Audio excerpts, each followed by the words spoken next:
సేగు షణ్ముగరావు, ఆంధ్రప్రదేశ్ ఆర్యవైశ్య మహాసభ ప్రధాన కార్యదర్శి.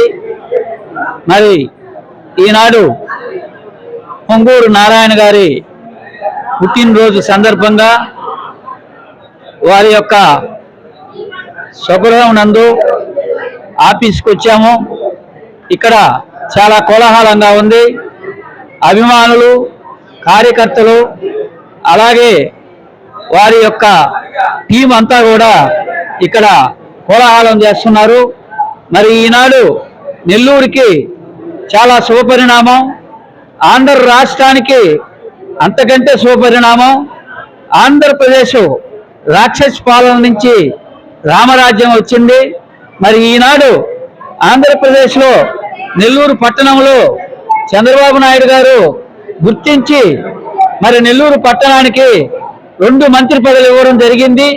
వారికి నేను ప్రత్యేక ధన్యవాదాలు తెలియజేసుకుంటున్నాను. అలాగే మన నెల్లూరు పట్టణంలో పొంగూరు నారాయణ గారికి, ఆలం రామనారాయణ రెడ్డి గారికి ఇద్దరికి కూడా మంత్రి పదవులు ఇవ్వడం జరిగింది.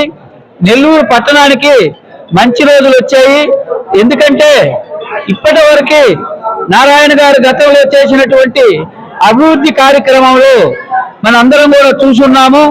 మరి ఈరోజు మళ్ళీ మంత్రి పదవి వచ్చిన తర్వాత మన నెల్లూరు అభివృద్ధి పనులు ఇంకా చాలా ముందుకు సాగుతాయని, అలాగే మన రామనారాయణ రెడ్డి గారు గతంలో ఆర్థిక మంత్రిగా ఉన్నప్పుడు మొత్తం నెల్లూరు పట్టణానికి ఎన్నో ఆర్థిక వనరులు తీసుకొచ్చి నెల్లూరు పట్టణానికి మంచి అభివృద్ధి కార్యక్రమాలు చేయడం జరిగింది.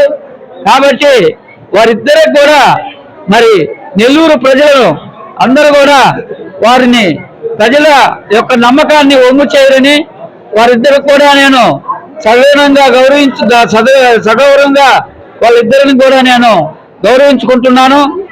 ప్రత్యేకించి మా ఆర్యవైశ్య మహాసభ నుంచి కూడా మరి టీజీ వెంకటేష్ గారి కుమారుడు టీజీ భరత్ గారికి కూడా మంత్రి పదవి ఇవ్వడం జరిగింది. వారికి కూడా నేను ప్రత్యేక ధన్యవాదాలు తెలియజేసుకుంటున్నాను.